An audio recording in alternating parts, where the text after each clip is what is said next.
Hello, and welcome back to Literally Literary. If this is your first time joining us, be sure to check out our previous episodes. This episode, we will continue our discussion on Mexican Gothic by Silvia Moreno-Garcia. This episode, we will focus on the first half of the novel with our favorite and key moments. I can't remember where we left off last time exactly, but, today, as you mentioned, we're going to get into try to get through this first half, and there's a lot, as you might imagine, to get to.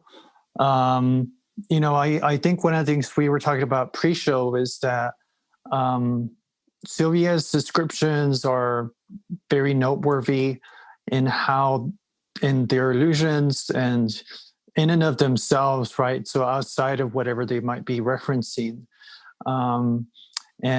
We were talking about more connections, we didn't make last time. And then also there's a discussion guide that Penguin made available. So if any of you are going to be teaching this, whether it's at the secondary level or at the collegiate level, we really do recommend that discussion guide. It's got discussion questions. It's got some more background into how Silvia came about writing this novel. It's got the Doyle family seal, that Ouroboros, and a lot of other cool stuff. So, there's these really cool sections that are worth reading, I think, and we'll probably touch on a little bit in these episodes. So, and especially since we are, in basically Zoom University, for the time being, right? It's good to have these online resources available and have them available for free, because many of our students, they might be unemployed or their parents might be unemployed. And so I think it's really important that we make these resources available for them for free. So it's good of Silvia and Penguin to do that. Hopefully things by the spring, if any of you are teaching this, I think it's good to have these online discussions. And as always, you're welcome to leave us your voice messages, and we can always think about anything you want that we talked about, or anything you want us to talk about for the second half of the novel. But let's dig into the first half. Yeah, and also just really quick to add to the teaching of this, I don't know if we did mention it the first time, but another invaluable resource is if you go to Goodreads, she's actually Silvia Moreno-Garcia has gone and added her own notes and highlights, which I think is the coolest. I think that's some real-time author annotations of parts of her book, and kind of adding a little bit more footnotes, essentially, right? Digging deeper into a concept that's mentioned that you can read about and explore a little further. So if you're teaching that, I think, or again, just reading it, I think it's invaluable to kind of have. So definitely look that up if you haven't on Goodreads under the Mexican Gothic book, Anyway, I just had to mention that really quick. Totally. And like I said, again, as we try to find ways of enhancing our online pedagogy, that's just one of the many other ways we can do that. So I think you all had page 6, if I'm not mistaken, right? And so we have a protagonist, me, who we talked about already a little bit in our first episode, but here we can look at the nitty-gritty. So what is it that stood out to you all on page 6, the first chapter? So on page 6, we're finally getting a really, well, not really in depth, but we're kind of getting to know Noemi a little bit better before she leaves Mexico City. So at the top of the page, it says, Noemi, like any good socialite, shopped at the Palacio del Rio. Is that how you say that? Hierro, yeah. Hierro? Okay. Mm-hmm. Painted her lips with Elizabeth Arden lipstick, owned a couple of fine furs, spoke English with remarkable ease, courtesy of the nuns at Montserrat, a private school, of course, and was expected to devote her time to the twin pursuits of leisure and husband hunting. Therefore, to her father, any pleasant activity must also involve the acquisition of a spouse.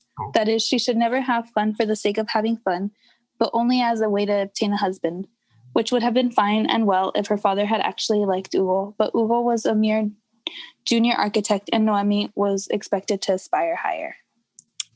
There's kind of, it's kind of almost tongue-in-cheek there, right? Because this idea of husband hunting, but what did you make of her upbringing, and what it's kind of telling us about her, what makes her distinct, or perhaps maybe not distinct, but kind of seems like she's very much, in line with what other women of the time are expected.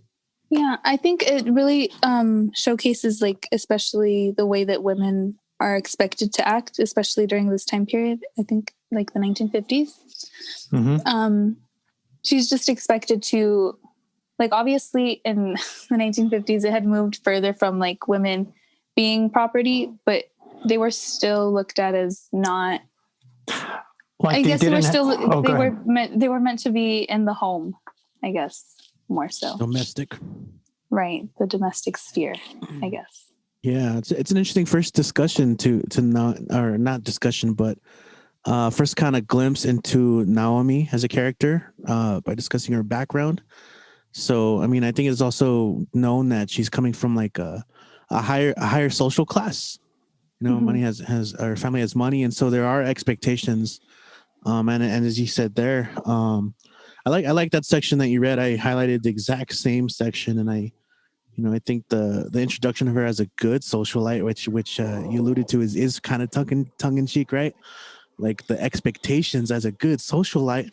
We learn that later on. There's an expectation set up that she kind of brings down by talking about her education. We'll get to that, of course. The tongue-in-cheek line that paragraph ends with is that she was expected to aspire higher, and so she does have an interesting dynamic with her father, I think, right, in terms of what's expected. Mm-hmm. And so I guess kind of like this moment, because she's at a party, she's at a dance, and there's a lot to be said about her character. And I think the more we learn about her, we learn some interesting things. And so I think we can move forward into the book, I guess, because we do learn more about her. I think throughout, yeah, in the next couple of pages we do learn more, and ultimately we kind of discover this, I guess you would say, the inciting action, that call to adventure, where we stumble upon a letter. Yeah, I think we talked about this a little bit, right? If I remember, or maybe it was pre-show last time, but the epistolary nature of this novel, where she gets that letter from her cousin Catalina, and like you said, right, there's that call to adventure that we see, and a lot of adventure novels, like Tolkien as novels but also like a lot of like post-colonial novels as well. Mm-hmm. And Gothic novels as well, with Frankenstein and Dracula. I had a passage here on page 9 where after the letter from Catalina, that it mentions the snake eats its tail. So there's a lot of references here to that Ouroboros, and it sounds like she's in trouble. On page 9, Noemi's father hints that she says, "You must understand, I would take no pleasure in putting a niece of mine in a place like Gasanida." And so there's this idea that, going back to the Victorian era, that if women act out of place, or if they become hysterical, right, going back to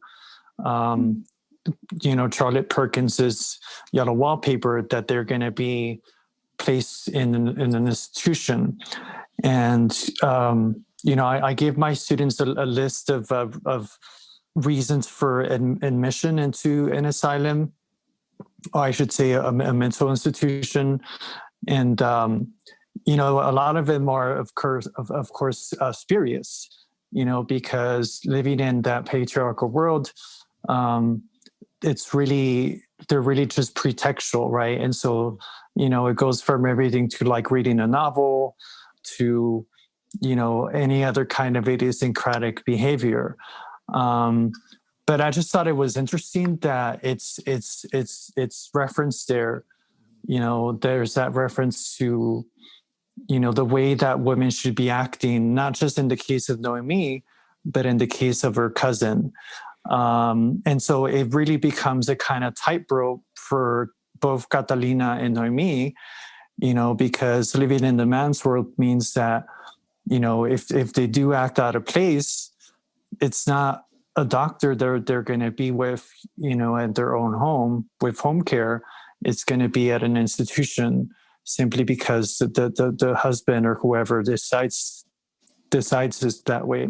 Yeah, I mean, that's a great point. And you do get a lot of those references. You reminded me of one of the books and some of the essays I remember reading when reading Victorian literature and on this topic. But again, if you're teaching, a good supplemental text is The Mad Woman in the Attic by Sandra Gilbert and Susan Gubar. And they look at Victorian literature, but it's definitely worth looking at some of the themes and kind of parallels some of the things going on here, right? In terms of society and expectations and what's happening in terms of like maybe the horror or the terror behind what's happening to these characters. Yeah.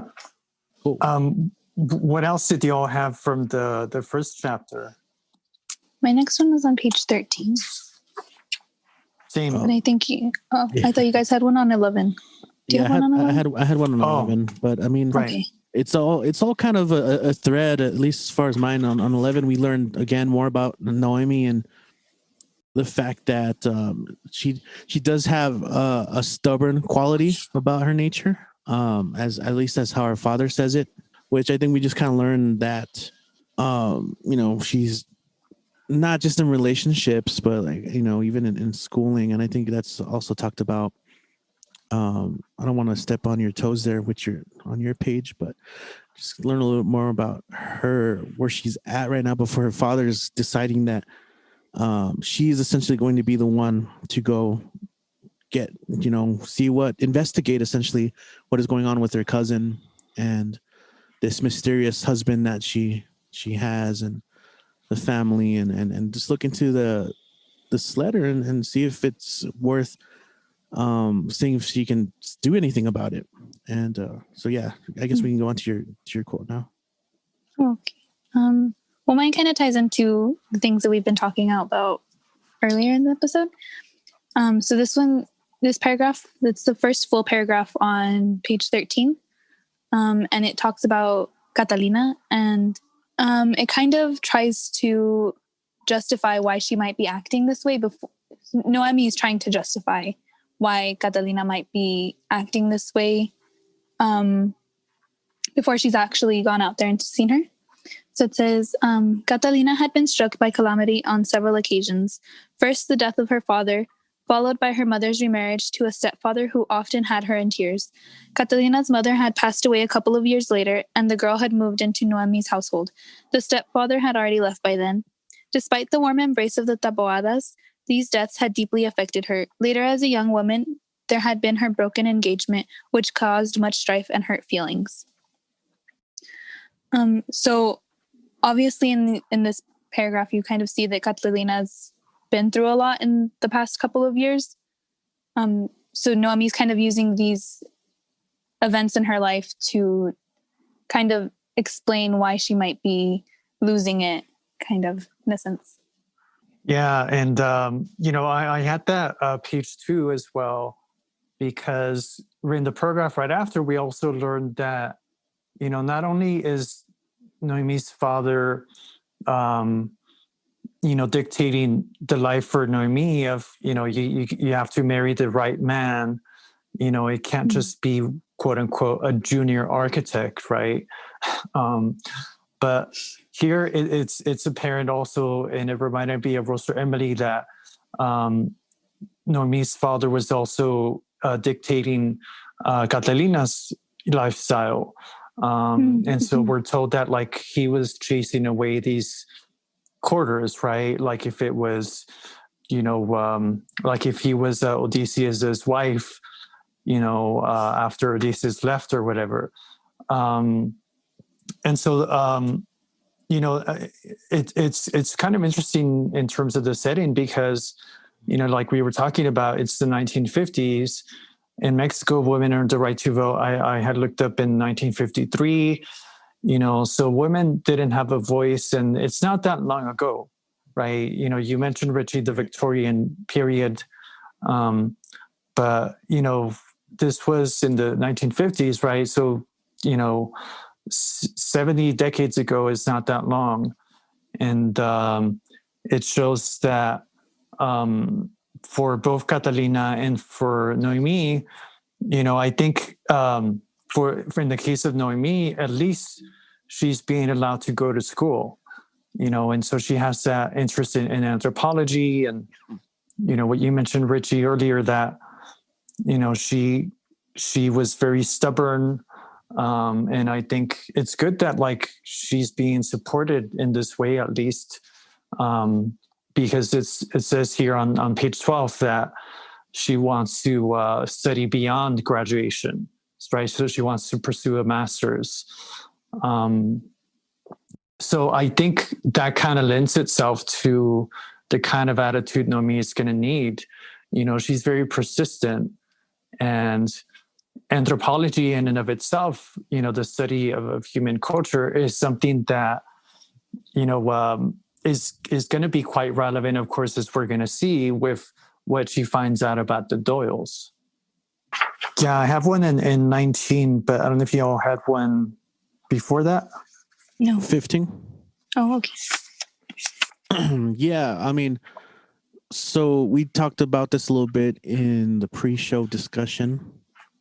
This is kind of one of our introductions into the setting of where Naomi's going, and we learn a little bit more about El Triunfo and a little later on, of course, High Place. And I'm sure you guys have passages related to that. But I like how at the beginning of the chapter, we have even kind of the mention of Little Red Riding Hood and Hansel and Gretel, these fairy tales, which again recalls a lot of the intertextual moments of the book that Silvia Moreno-Garcia is referring to, and she references all sorts of other literature. But in particular, these are stories kind of about the forest and kind of the darkness lurking in the forest. And so we also learn that, where she's going, El Triunfo, while fictional, is based off of a real town, Real de Monte, which is as she's described, a chilly, fog-shrouded town, mountainous forests. And one of the things that's happening here, apparently we've also discovered a lot of connections to a lot of post-colonial texts. We're talking about, I don't know if we mentioned it actually in the show, like King Solomon's Mines and that kind of call to adventure, but also we're talking, I mentioned earlier in the pre-show, Passage to India by Ian Forster.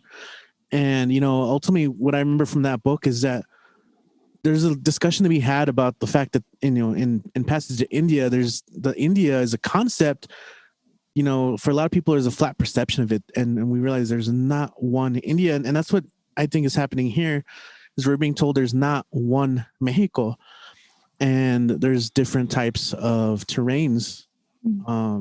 And also, of course, a history of colonization. And so, of course, we have the element of the British presence. We talk about the British cemetery, but I like this as an introduction to the place. And I know we've got some specific passages we can refer to here, but let's talk about it. Yeah, Vanessa, I don't know if you said you were taking a post-colonial class this semester, or I think it might have been last year. But what did you think about the setting? The forest, and even before she gets to High Place itself, like Richie was saying, I don't know if this is for you. I know this is for all of us, like the first Gothic novel set in Mexico, but I don't know if I think you mentioned last time some connections to Gothic novels, but I can't remember if you were connecting it to any post-colonial novels. No, I didn't make any connections. What did you think about the setting though? Like the idea of fairy tales and Little Red Riding Hood. Yeah. I think it's perfect I think the setting really works for the story. The way that she has to leave Mexico City to go into a smaller town, and she's so accustomed to her lifestyle and her way of life that she's now in something that's completely unfamiliar, and she's also at the same time trying to figure out what's going on with her cousin. So I think it works perfectly, especially because the small town that she's going to has so much history behind it. Yeah, and even though she is vulnerable in this small town because she doesn't know anyone other than her cousin, I think not only that she's brave, like Red Riding Hood, but also that she's adaptable. I think even though she's painted as like this, middle to upper class debutante, whatever, I think that's kind of superficial to me, because she really does break the mold, and she's really able to like make do with what she's given, and kind of like a detective, right? The very Sherlock Holmesian here of like just being able to figure out, dig the clues and uncover things, right? Almost literally. And a little later on page 19, I just had this passage where she's talking to Francis, and she's being told the history of High Place, and she's very inquisitive. She really does want to know about the place, and here, trying to remember what exactly.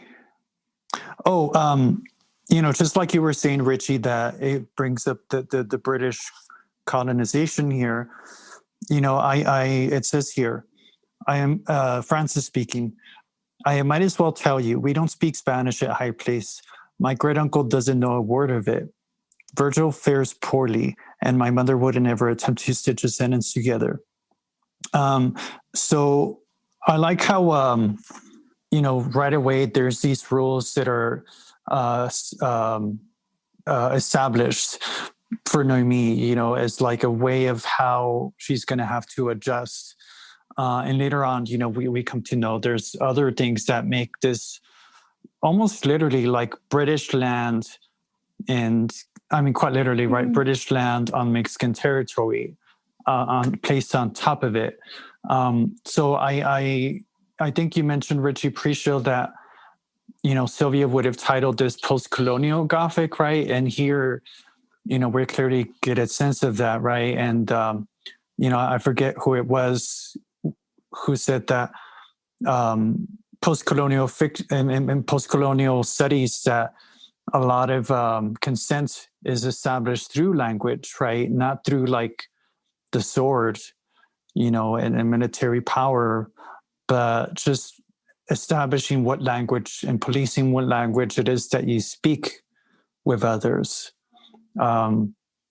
So there's a Gothic element here as well, because I don't know if y'all did, but I kind of wonder, well, what if she breaks these rules, right? What's going to happen to her? Is she going to be thrown in a dungeon or something?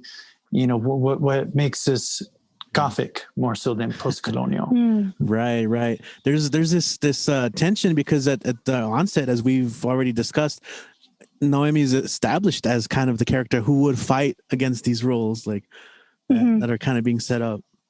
And kind of leading up to your passage, I think something that's really interesting, maybe in terms of imagery, the discussion of the car that she's picked up in by Francis. It's kind of it's a nice car, but it's old. It's like kind of holding on to the past kind of concept. which I think, you think about conceptually, it's like a type of haunting when that, not letting go of the past, which I think kind of reverberates throughout the novel. When they're talking about because they do have like a new car, I think it's mentioned later on, but he picks her up in this old kind of weathered car. But at one point it would have been like, top notch, top class, beautiful. And I think even the fact that the castle or the house has a name, I think she makes a comment that it as an outdated concept, like a house with a name, that people still do that these days. I think that's an interesting concept, kind of as like a little glimpse into the way the family has an attachment to history as well. Yeah, and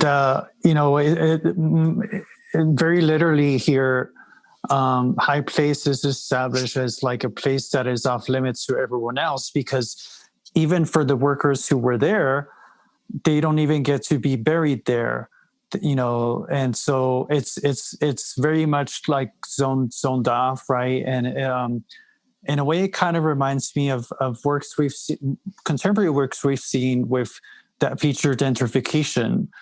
And so here it's like, completely gentrified, because, we come to find that the town is extremely impoverished, right?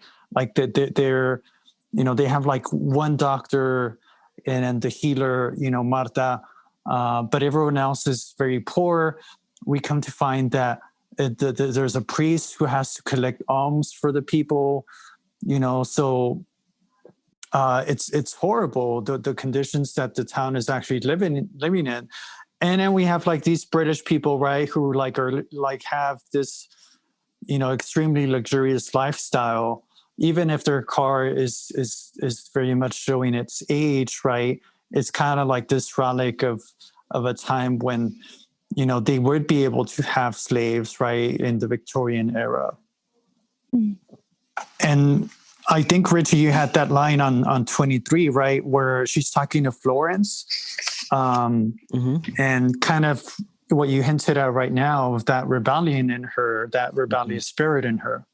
Yeah, I love this. One of the things we keep talking about the pre-show. I feel like that should be part of the show, right? at this point, right? Like, yeah, before the show, we're making these points. That should be bonus content, like Prime subscriber. Like get the show before the show. Sorry, that was like a little bit of an aside.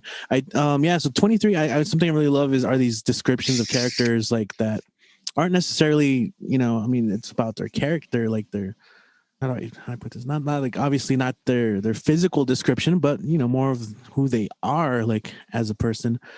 And so we do learn that obviously we kind of know some degree, but I just think the sentence sums up Noemi perfectly because being welcomed into this house, she's immediately like told all these rules. You can't talk during dinner. You have to be quiet. And then she's told like, you can't be smoking. Obviously this is something they have. And so this mention of a vice, right, brings her back to her upbringing. And so we get the brilliant line about, she'd learn rebellion while muttering the rosary, I think, which does say quite a bit about her character in that perfectly placed line.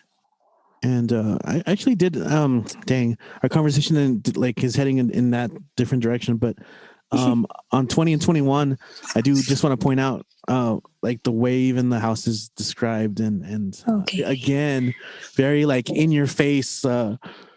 Moreno-Garcia is like referencing ghosts and haunted places, and it's kind of setting us up here already. So anyway, Vanessa, what do you think? Well, I was going to go back to those two pages that you just brought up, 20 and 21. Perfect. I think it goes all the way through 23, though. I know we didn't mention this, I don't think, in the previous episode, but this kind of, now that I've been watching The Haunting of Bly Manor, this scene is very much reminiscent of when Danny is walking into the house, I guess. It reminds me of, the rules kind of remind me of Flora talking to her. I guess, if that makes sense. Yeah. Are you thinking specifically here where Florence says, do not wander away from the house on your own? It's easy to get lost. And yeah, just like Richie was saying, right, that, no talking during dinner. So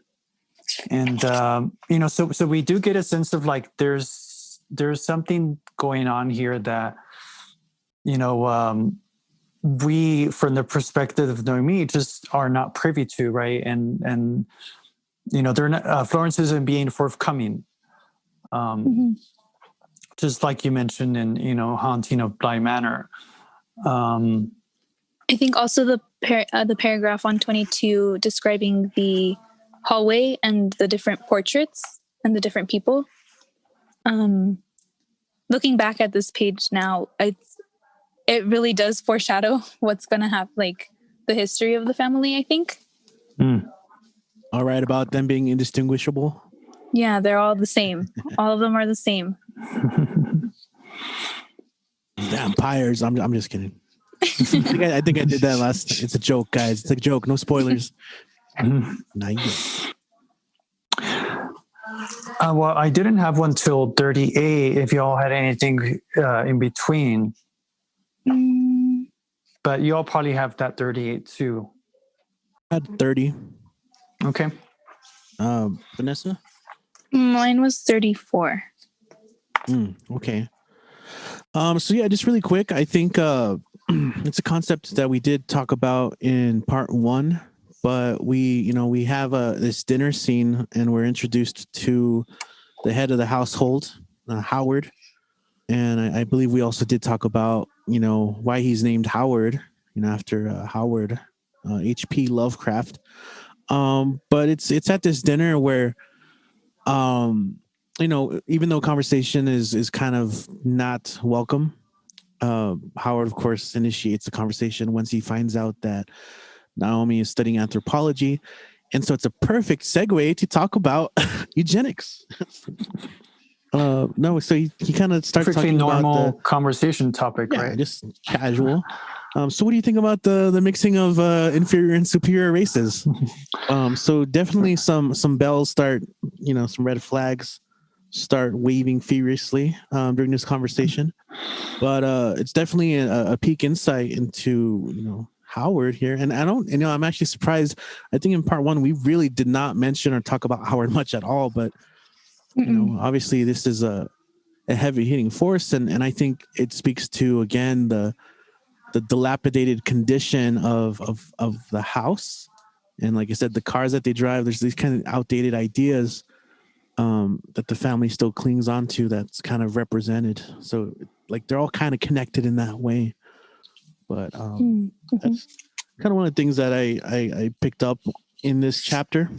And then of course there's more allusions, but I'll kind of hand it off to you guys to continue this. No, I mean, on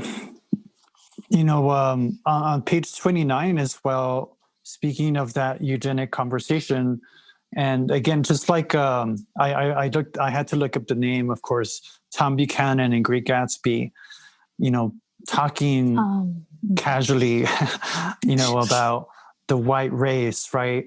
And by the way, Richard, it also reminded me of Get Out. And again, Vanessa, I'm assuming, it's a running theme at this point.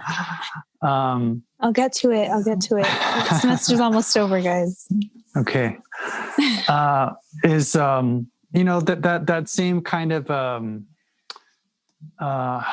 it's like a casual setting, but all of a sudden, it gets very problematic, right? And so these are like, it's a very uncomfortable conversation, and she's put on the spot. But we come to find that she does have actually indigenous blood in her. So Noemi's mom is from Oaxaca, and so we're told that she's Mazatec. Mazatec are indigenous people, and Oaxaca is kind of known a lot for its indigenous community, and so even though or in addition to her indigenous connection, her father is said to come from Veracruz, so there's a sense of like, she herself, represents different sides of Mexico, right? And again, it goes back to what you said about just like India has many sides to it, Mexico has many sides to it. And I think one of the frustrations that we have for pop culture representations of Mexico is that, like I said, right, it's always in those two extremes, either, criminals like in the cartel violence, or the stereotype of like the curandera or whatever, right? But I think Sylvia has does a good job here of complicating that those two extreme narratives, and on my passage, I know you had one in between, Vanessa, but on page 38, speaking of eugenics, I just wanted to bring up that, she's told not to explore, but of course, that's one of the first things she's going to do, right? And if I were in her shoes, of course, it's kind of a little, I think it's a little fan service here, right? Because we as readers naturally would want to go to the library there too. But given that it's a Gothic novel, right? It's a Gothic library. So she finds, more books about eugenics here, kind of just proving her suspicion that this Howard Doyle isn't just casually bringing up this topic, but he really is interested in the propagation of this white race, that can somehow, make these other races superior if they intermingle. But she also wonders whether he's into phlebotomy as well. So, I mean, phrenology. So, she finds a book and wonders whether he's going to have those calibers for measuring skulls. So it kind of shows again that, the more she explores this high place, the more she's finding out that, what kind of world did Catalina get herself into? And Vanessa, you had said that you had one before that, right? On 34, was it? Yeah. So it's just a conversation that Noemi is having with Virgil. I don't think we've mentioned him in this episode yet. So he is Catalina's husband. And he's a member of the Doyle family also. So I'm not going to pick a specific part of the page, but so at the beginning of the page, he's just very, well, it describes, I would say he's very like straightforward with her. He's not very welcoming to her in the house. He kind of talks to her as like she's less than him. And then towards the end, he kind of changes his tone, and she takes it as okay, well, maybe I was judging this wrong. But it to me, it just seems like he's manipulating her, like he's like he flipped a switch kind of thing, in my opinion. I see what you mean, but what specifically tells you that? I think just that he initially receives her like that. I think he already has an idea, and it's not like he has suddenly changed his opinion in this conversation. Mm-hmm. His tone has suddenly changed. And I think to me, it's a very Gothic trope of like, at first, everyone's going to be nice to you as a visitor at this Gothic location, but on a dime, right, they're going to all of a sudden either get into talking white supremacy, or in the case of Virgil, like you said, right, just come off with the wrong tone. And then he also kind of seems accusatory as well, right? Because he's talking about how, implying that like she's going to be a burden on them, right, if she stays there too long. And I think one other Gothic trope here that I forgot to mention in our first episode is gaslighting. We see a lot of gaslighting in Yellow Wallpaper, in Wolverine Heights, I think as well. Heathcliff is very much a gaslighter. And here I think Virgil is setting up himself as such, right? By trying to reassure Noemi that, Catalina's fine, that like there's really no need for you to be here in the first place, right? So he makes her sound like, she's exaggerating, of course, right? Like she herself is hysterical too. So there's a lot of that going on, and a lot of passive aggressiveness too on the part of Virgil. But yeah, like I said, on page 39, when she goes into that library, she does actually end up quoting a passage about eugenics that talks about like, the quote unquote half-breed mestizo of Mexico inherits the worst traits of their progenitors, and so it's clear that Howard is very much, it's not just casually interested in this, but he's got those actual goals, it seems, right, of he himself doing this within his own family, right? And again, very much in the Gothic tradition of like, they have their skeletons in the closet. I was also struck by the history of the place itself. On page 41, it mentions that there was a mine here that was managed by Spaniards. Howard himself came in, I think, in 1885. So he's been around there for decades. And it's also set like during Mexico's fight for independence. And, growing up here in the border, we learn about the War of Independence to some degree, which is celebrated on the 16th of September, by learning about Pancho Villa. So I thought it was kind of interesting learning about, more of the resources that were extracted, out of Mexico, right? And so, it goes again to show that ultimately a lot of these countries end up literally profiting from what they end up colonizing, right? With the silver mines here. And it's the people who end up suffering. But on page 41, specifically, what I wanted to point out was the cemetery. So the cemetery here that is in High Place is actually just people from England, right? So people, the Doyles and such. So I thought it was interesting, that people who actually worked there weren't buried there. They were buried in the town. And, with Noemi, like it kind of shows again that, she's kind of noticing all these things, right? As things that just seem, a little sketchy, to be honest, right? And so her ears just kind of perk up at all these things that she's finding out. My next part is 46 and 47. I don't know if you guys have. Me too. It's kind of like one of those like, see what's happening here. See.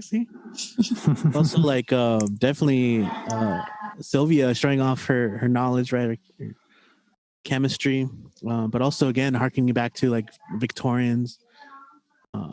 Again, and there's a lot of mention of the wallpaper and mold and fungi. It's a fun passage. Yeah, it reminded me a little bit of real life, talking about biochemistry. Here, of course, it's not a lab, but it's kind of interesting how,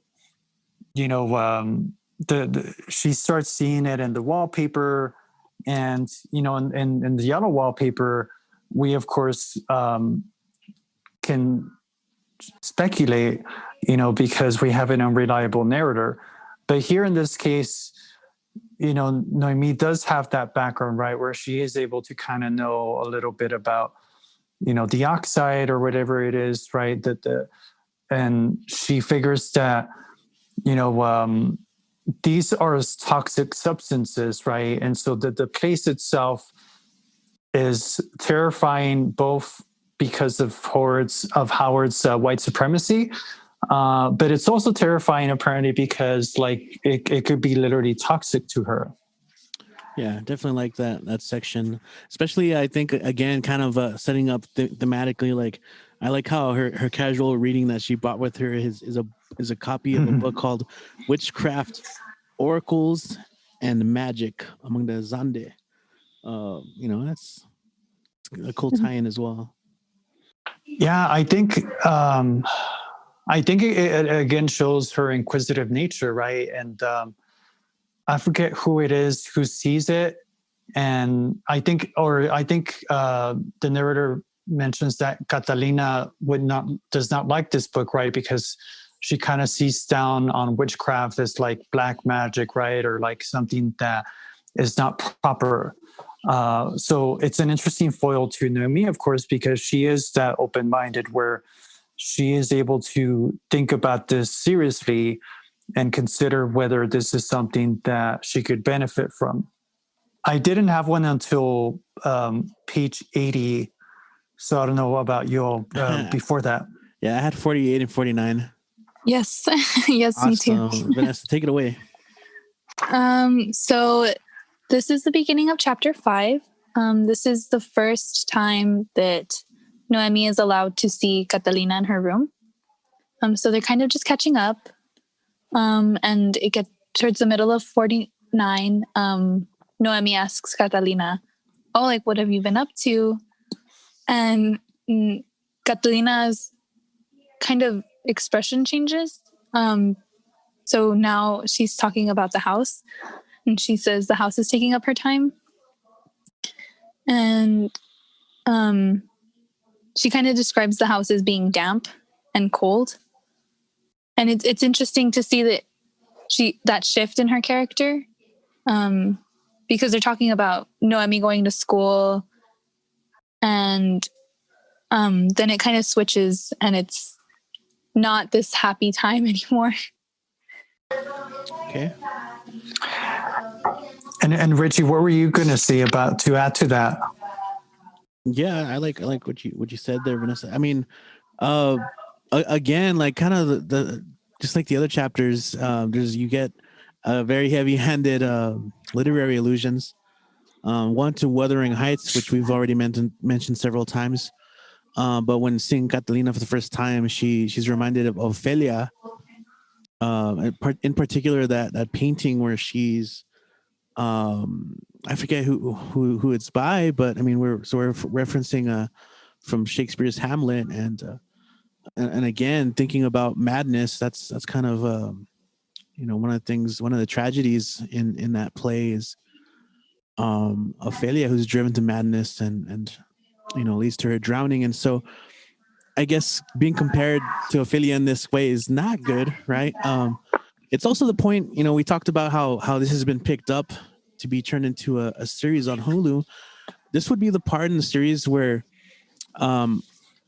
we've talked about the pacing before on this, like how some of it's kind of drawn out, but this would be the part in the series where like I get hooked in and I got to watch the next episode where, she visits her and she seems, kind of out of it, catatonic, and all of a sudden she kind of snaps into reality and gives her this message, right? Like, I need you to do a favor. And she's very quiet and mysterious about it.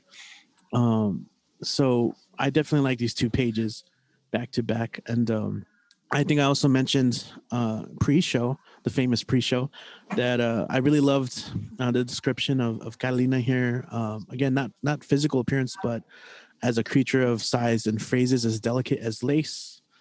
And it's also kind of having to do with the way Noemi remembers her.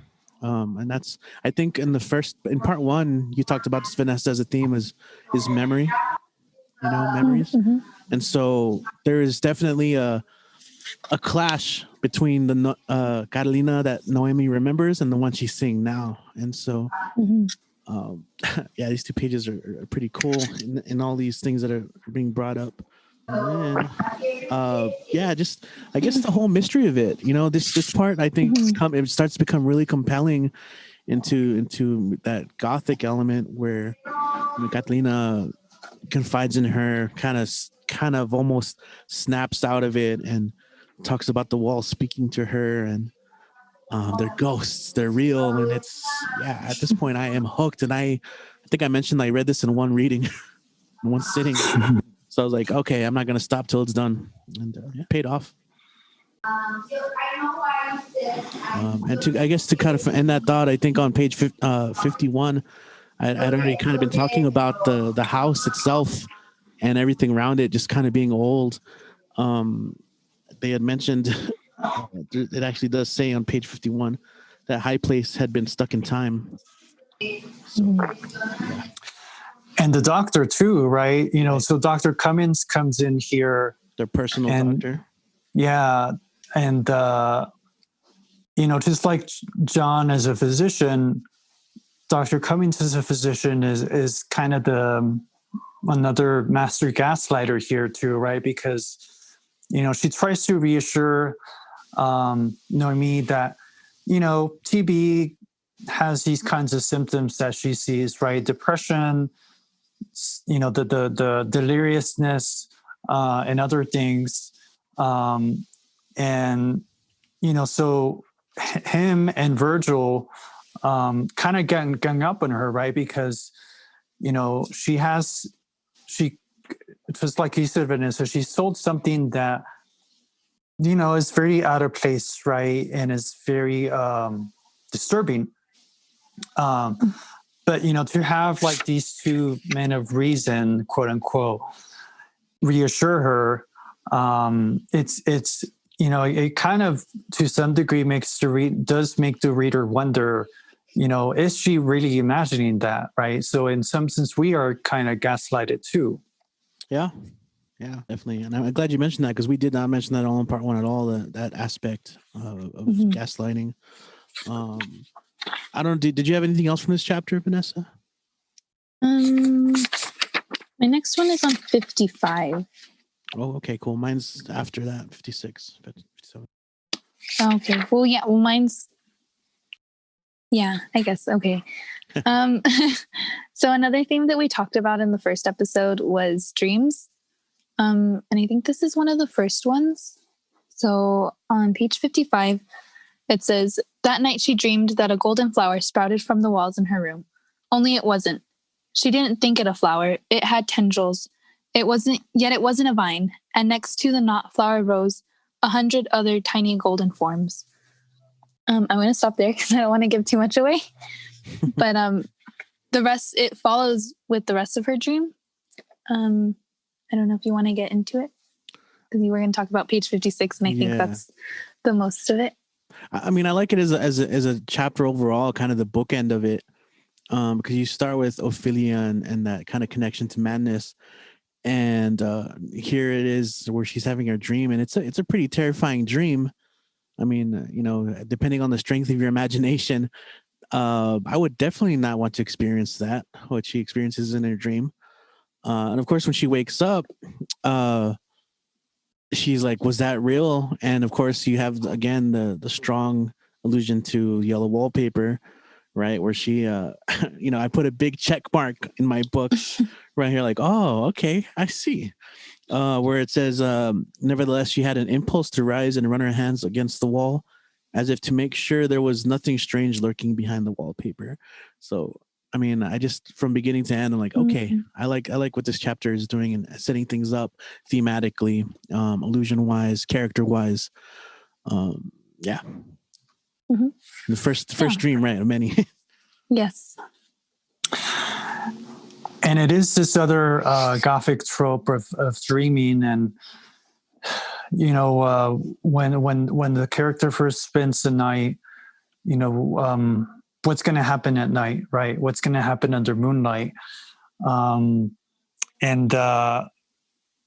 Just the idea of dreaming too is an interesting reversal, because it was Catalina who was referred to as, quote unquote, the dreamer, right? The one who's idealistic.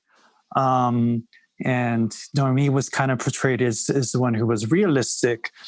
So it's kind of interesting that there's this change in Noemi, and that she seems to be going through something that you would expect Catalina to be going through. So you have to wonder as a reader, is she now going to end up in the same kind of predicament as her cousin is? Yeah, I was emphatically agreeing, but I left myself on mute, so just want to point that out. And well, a little later on in chapter 6, it goes into the epidemic, right? And so not to be confused with our pandemic, but an epidemic, nevertheless, in their case, ended up costing the lives of all the workers, and on page 62, it talks about that. It talks about how, there was a revolution going on. So there was a lot of social and political upheaval, to top it off with with an epidemic, right? I mean, it kind of sounds like what's happened this year. She goes to learn about Marta, right, in this chapter, based also on Dr. Camarillo, who does seem to be generally, helping her, right? So unlike Dr. Cummings, he's not trying to gaslight her. He's actually trying to help. Did you all have something around this area? Not me. No, just I think we mentioned it in part 1, but I mean, a shout out to the healers who end up being kind of allies to her, as you mentioned. She goes to Marta Duval for information and running into Camarillo. So, well, and yeah, I mean, shout out to that. I think also with Silvia, it is kind of important to fight those counter narratives of, the way not just indigenous people are treated in Mexico, but also the way that, like you said, healers are seen by society, right, as they're outcasted. And on page 65, I like how it talks about that book, Witchcraft, right? And it says the first book that got me interested in anthropology had been Witchcraft, Oracles, and Magic among the Asande. And a healer of a Duval sort was 2 steps removed from witchcraft, not only handing out tugs, but also curing the susto. And what's interesting about this to me as a reader is, wait, well, why did Catalina say to talk to her, right? So Catalina is, as we knew her, as Noemi knew her, is turned off by all this, right? So what changed? So it's very peculiar, but it's also kind of interesting that it's something that got Noemi interested in the first place, right? So she's like getting that field research in her degree, right? That unfortunately isn't for a class, but I think she would prefer it to an actual class, because she's actually helping out her cousin. So like I said, I didn't have anything till 81. Yeah, I mean, I have random things. So I mean, I guess not till later, not till after years. Well, just one of the things, we come to find through Howard in her discussions with him is that they have a greenhouse. So, little by little, she's learning more about High Place. And on page 80 and 81, she has another of these nightmares.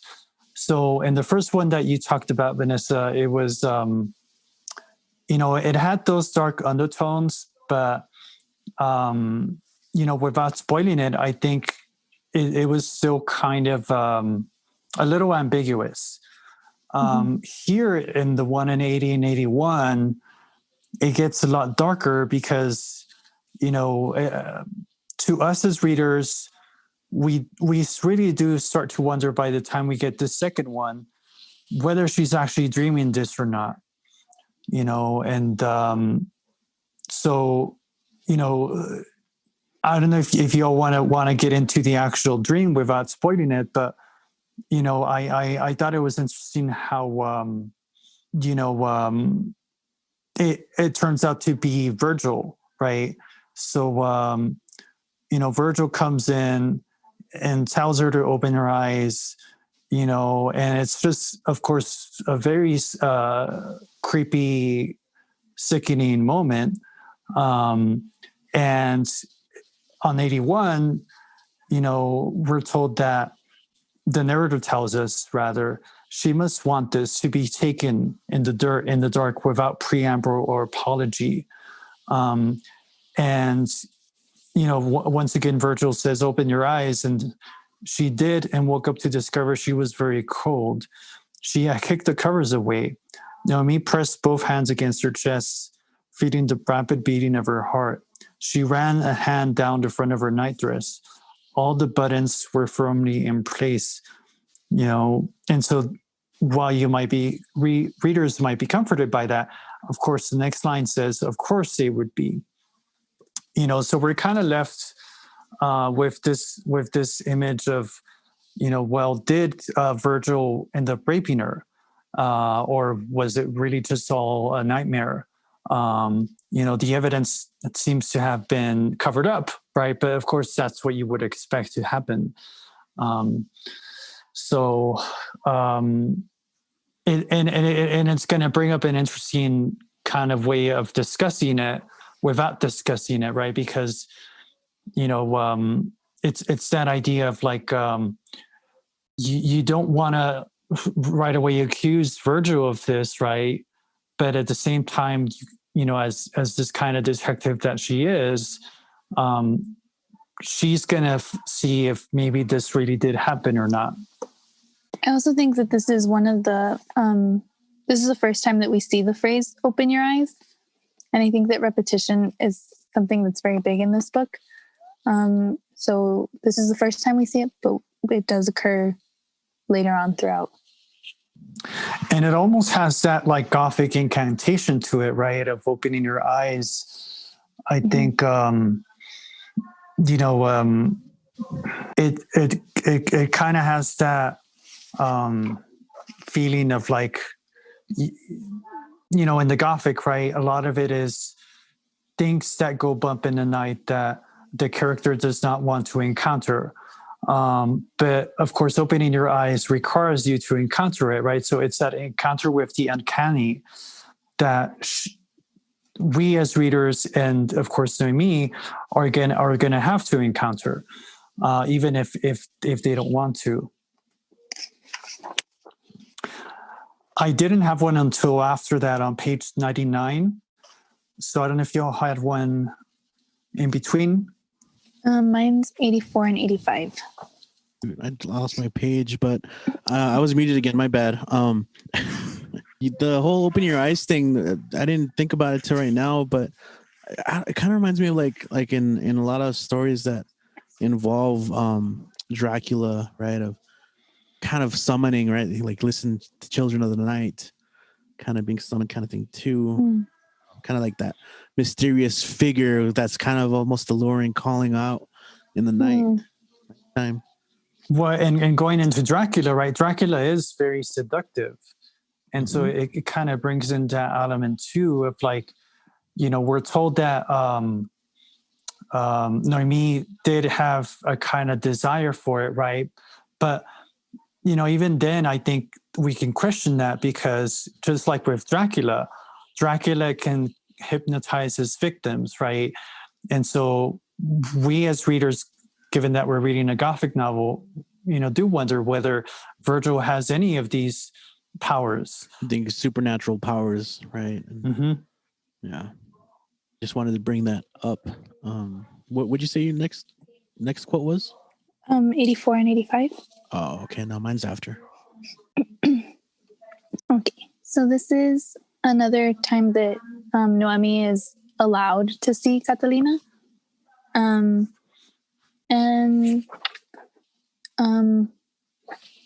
Catalina kind of has like another, I guess, change in her mood. And she starts telling them, I don't want you here. I'm very tired. I can't talk anymore. I'm exhausted. And then there, on 85, it says, she paused as if catching her breath. All of a sudden, Catalina opened her eyes very wide, and her face had a terrifying intensity to it. It was the visage of a woman possessed. There are people in the walls, Catalina said. There are people and there are voices. I see them sometimes. The people in the walls, they're dead. So this kind of brings back the idea that that they're both seeing things in this house, and they're not really sure if it's true or not. But it does make Catalina seem more like she's, I guess, lost in it. Like it's taking over her at this point, kind of thing. And just like you said, right, opening her eyes, she opens her eyes, and it's like the narrator says, that she's possessed. And she tells her to look in the cemetery. So more than that, she says it lives in the cemetery. Like with they're in the walls, like the dead, like that's, man, reading it at night was pretty yeah, sorry, I didn't mean to interrupt. No, you're so after that, I think she goes to the greenhouse, right? And then that's where she finds out about the family crest, which is the Ouroboros. And Francis, oh no, wait, it's Virgil. Virgil explains, it's infinite, above us and below. And then he says that his mother designed it. And then Noemi, being a chemist, she's able to explain, well, it's chromic oxide. That's what gives it the green coloration. What else did you all have around this area? She kind of repeats, right, that line of it lives in a cemetery throughout in chapter 9. And then she has that long paragraph here on like how, the way that marriage is, and she kind of expresses her disillusionment with men, and how men are shallow too, and it's kind of like a like a fool's gambit, because this whole thing, right? Courtship seems to her like a tired tradition that she has kind of outgrown, right? Given by her desire to actually continue her studies instead of actually getting married. Yeah, I really liked that passage. I put stars next to it and highlighted it. It's a moment of I guess vulnerable thought where you're just the way that ends I really love. Where is it? She is, it kind of brings up that whole Gothic romance part of it. The thought of anyone more substantial made her nervous, for she was trapped between competing desires: a desire for a meaningful connection and the desire to never change. She wished for eternal youth and endless merriment. So, in the past, well, like her like indecisiveness has kind of been seen as more like trivial things. What are you gonna wear? Like, what do you want to study? Now it's kind of like her whole life, her whole being, right? Kind of this struggle that she's comparing. And then, of course, right after, she's in the cemetery and has this experience, right, where you have the repeated line of it lives in the cemetery. She's remembering it, and it's repeated actually quite a few times on the next page, and has an experience. No, yeah, just going back to what you said, Richie, it reminded me of she kind of embodies the Ouroboros here too, as well, in a more lighthearted way. Because she's going through these cycles of like, she finds someone interesting, but then she loses interest, and then someone else comes along, another suitor comes in, and, the cycle repeats again, right? And so just this cyclical nature of her relationships, going back to Ugo at the beginning, kind of shows that, she's still incredibly young, right? She's only 22. So, it kind of goes with the territory, if you ask me. But, here, like you said, she goes to the cemetery, and I find really interesting this part on 98 and 99, because we come to know something about Francis we didn't really know that much, which is that he apparently likes collecting these mushrooms. So this is kind of right up Noemi's alley, because she herself, is interested in this as well. So it kind of presents a way for them to connect. Noemi talks about, it says here, this is Cantarella siberius. They're quite delicious, and they were not growing in the cemetery, but farther away. I merely cut through here to get back home. Locals call them duraznillos. Smell them. And then she says, they smell sweet. They're quite lovely too. They're an important connection between certain cultures and mushrooms. The Zapotec Indians of your country practice dentistry by giving people a mushroom which would intoxicate them and serve as an anesthetic. And the Aztecs too, they too found mushrooms interesting. They consumed them in order to experience visions. And then, she says, Treonanagatl, the flesh of the gods. So they really get into it here, right? Talking about ingesting mushrooms as a way of connecting with their with in Noemi's culture in this case. And Francis himself indulges her in that, right? I mean, he's kind of showing his own knowledge that goes beyond just talking about, Howard's own fantasies of the white race, into actually talking about something substantive and important to the history of the place and to the history of her own culture. Yeah, absolutely. I had the exact same passage highlighted. Like I mentioned, Naomi's playing detective, but as a reader, I was also playing detective, and I found that to be kind of like a fascinating discovery. Was his interest in the mushrooms, like collecting them and everything. So also you get the playful moment where now she kind of starts flirting with him, and kind of lighthearted moment. It's kind of interesting too, right? Because Francis doesn't really pick up on that. But she ends up talking about how, with her grandmother being Mazatec, that they also ingested that as part of like a kind of communion, right? She calls it. And so it's just really interesting how, not just with Marta Duval, the healer, but with her own roots, we're able to get into, well, what makes an indigenous community different from other communities. And then my next one didn't come until like 131. So yeah, I feel like I stopped highlighting for a good section here. I think I was just straight up reading it. Vanessa, what do you have? I also stopped highlighting, I think.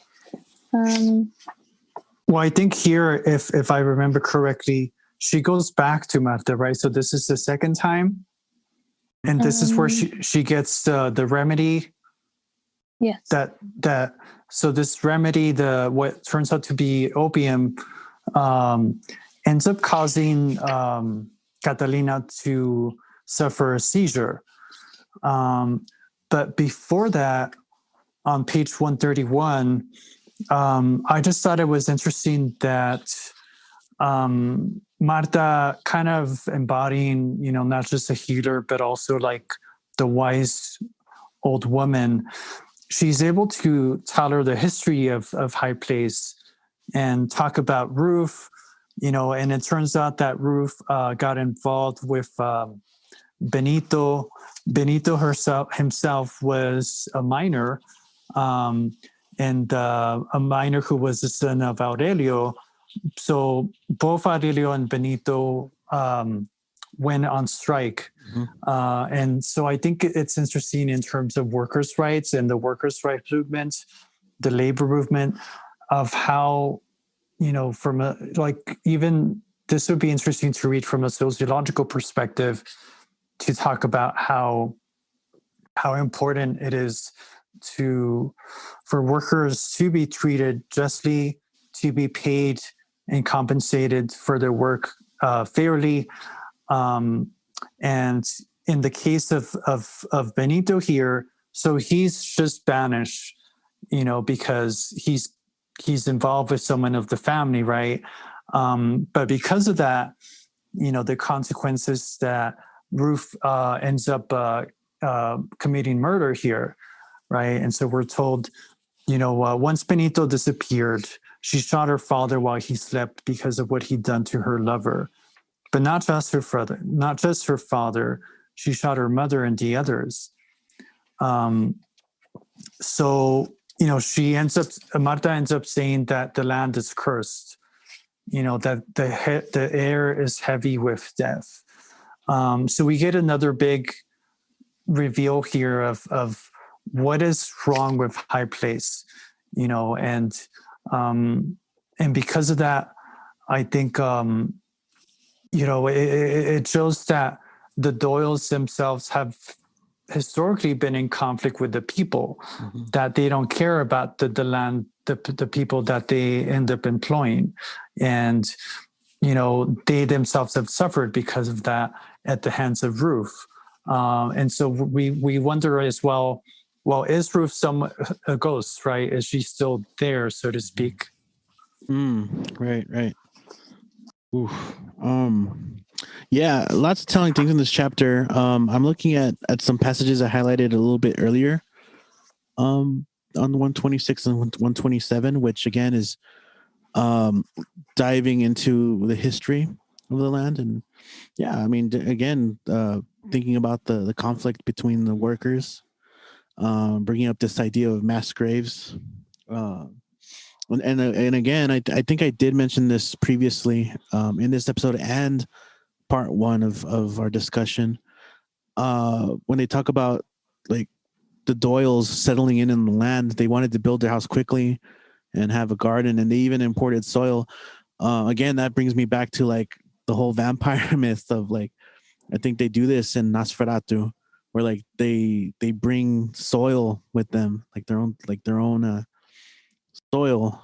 I don't know if you're familiar with that aspect, any of you.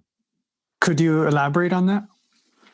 I guess like because there's like a traveling involved. I'm speaking kind of with a loose memory. I should have looked this up, but I believe it's specifically in Nosferatu, travels from the old world into the new, of course, being like and so I think when they travel, I think caskets are being shipped, and it's filled with soil, I think, from the homeland. And I think that's what kind of just I think there's that kind of tie-in to let us know also a little bit of possibly something not right with this family, and not right, and maybe there's something darker at work here.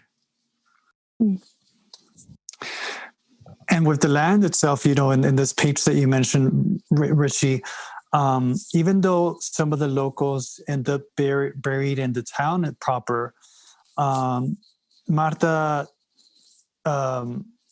tells her that there's Mexicans here who are buried in the English cemetery, but they didn't get a headstone, they didn't get a cross, and so it kind of shows again how this land really is cursed, and how the Doyles ended up exploiting the workers, not even honoring them when they ended up passing at their hands, right? Because even though we're told that, of course, the Doyles had a doctor, we're told the doctor didn't help much, and that's in part why, going back to Sebastian, the original striker, that's why they ended up striking.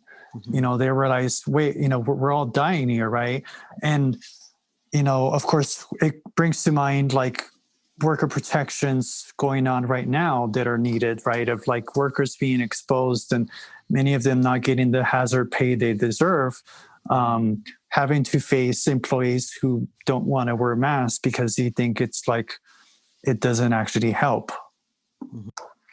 Yeah, well said. And I think it brings up, aside from any kind of supernatural or the scientific supernatural, I think you have like a historical kind of haunting in this instance, right? Of the past of the land. And I think is also that's very present.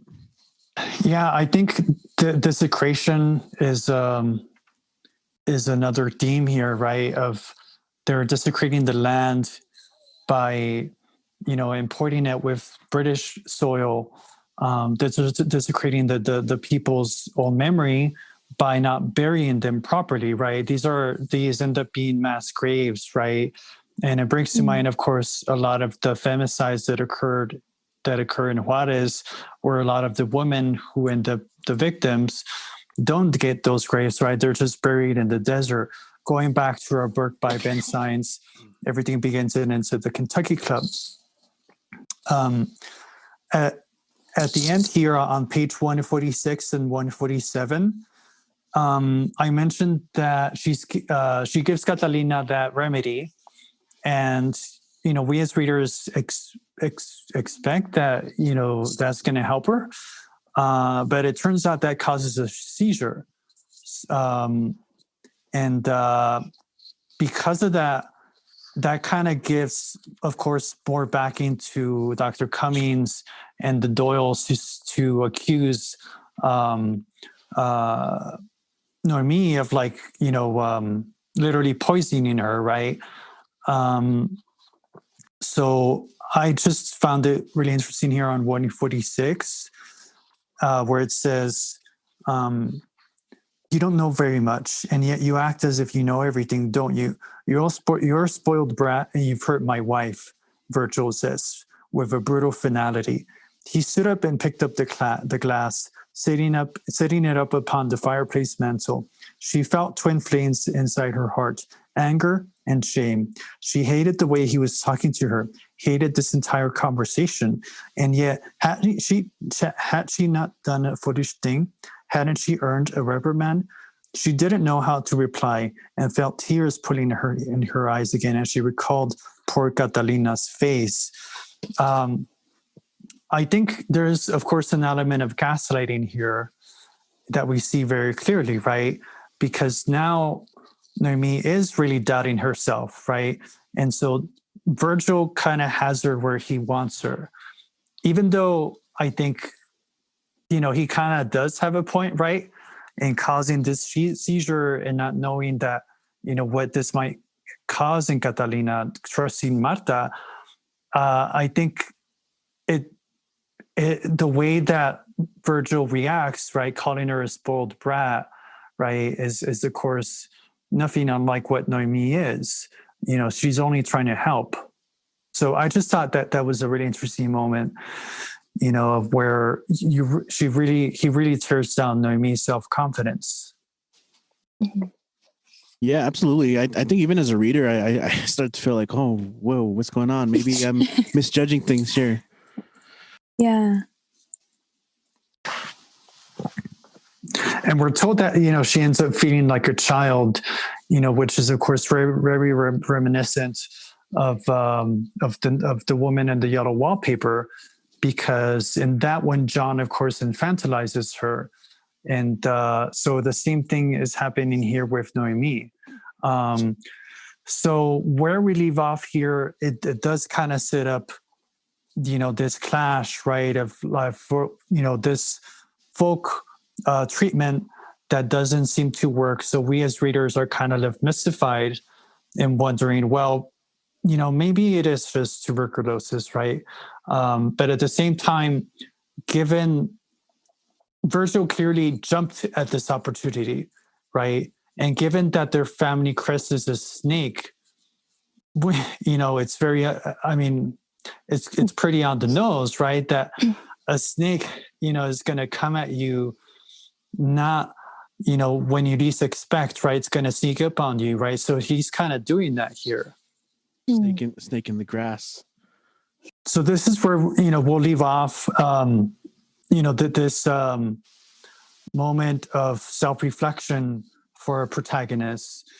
But I think, I don't think we mentioned this as much in our first episode, but this is a slow burner, right? And you mentioned, Richie, that the pace lends itself to it being a series where you can really draw out the characters and flesh them out as, complex characters. But I think, for the second half, and which will be our next episode, we're really going to see things get a lot darker, as readers might imagine. So I'll look forward to that. Thanks for joining us on this discussion of Mexican Gothic by Silvia Moreno-Garcia.